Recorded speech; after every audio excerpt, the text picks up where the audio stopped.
The former New York governor, Andrew Cuomo, he says today's verdict is a stain on the soul of America and sends a dangerous message about who and what values our justice system is designed to protect. We must stand unified in rejecting supremacist vigilantism and with one voice say, this is not who we are. That from the former governor, Andrew Cuomo, who stepped down and resigned after a number of issues that he was dealing with in New York. So there's that. All right, let's bring in Joe Concha, media and politics columnist for The Hill and a Fox News contributor. Do you want to respond to the comments from the former governor of New York first, Joe? Yeah, to quote Leo Terrell, he's an idiot, just like the mayor of New York City and Bill de Blasio in inserting themselves into this. I didn't hear one strongly worded statement from former Governor Cuomo or the current mayor, soon-to-be ex-mayor, in de Blasio, as far as whenever a police officer was attacked in New York City during all those riots during the summer of 2020, that they didn't do enough to stop. They didn't have the police and everybody in law enforcement their backs. So now suddenly, boy, they're awfully passionate about this, aren't they? But when it came to law enforcement, it was Silence of the Lambs from Cuomo and de Blasio. Yeah, you know, it's a great point. I mean, in my mind, when I think about last summer and the riots that we saw across this nation, I always go back to that night in Minneapolis and the 3rd Precinct. And the moment that the call was made by the mayor of Minneapolis to tell those police officers to abandon the precinct. And we saw them all get in their cars and drive away from the precinct.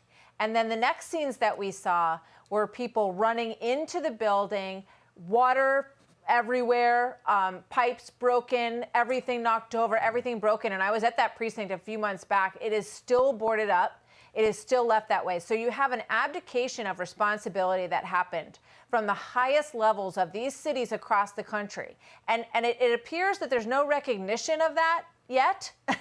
From Governor Cuomo or from Mayor de Blasio, and we'll see what we hear from others in leadership. No recognition that safety and providing safety in your city is the responsibility of these leaders. Now, let's talk for a moment about the responsibility of members of the media. And let's begin with this look at Joy Reid and what she has said about this trial. Watch this. If you want to know why critical race theory exists, then look no further than the trial of Kyle Rittenhouse. The whole breaking down and dry heaving in court, making himself the victim and sort of making himself seem more innocent. It reminded a lot of people of something, the Brett Kavanaugh hearings. In America, there's a thing about both white vigilantism and white tears, particularly male white tears. This feels like those cases in the 1950s where it was in and out, somebody, white, male, killed someone, and they were in and out fast. Joe. This has been an atrocity on so many fronts, Martha. And that was exhibit A, B, C, D, and E right there. And now the next chapter in the Kyle Rittenhouse story are likely multiple defamation lawsuits against not only several media outlets, but also MSNBC in particular, and a host named Joy Reid, who we just had the unfortunate pleasure of hearing. This is the same MSNBC who, according to one of its own producers, followed the jury van in an attempt to photograph jurors, even running a red light to do so, which could be argued was attempted harassment or attempted intimidation. As for Ms. Reid and multiple contributors on that network calling Rittenhouse a racist, a white supremacist, and most importantly, guilty until proven innocent on multiple occasions, I got 4 words for you.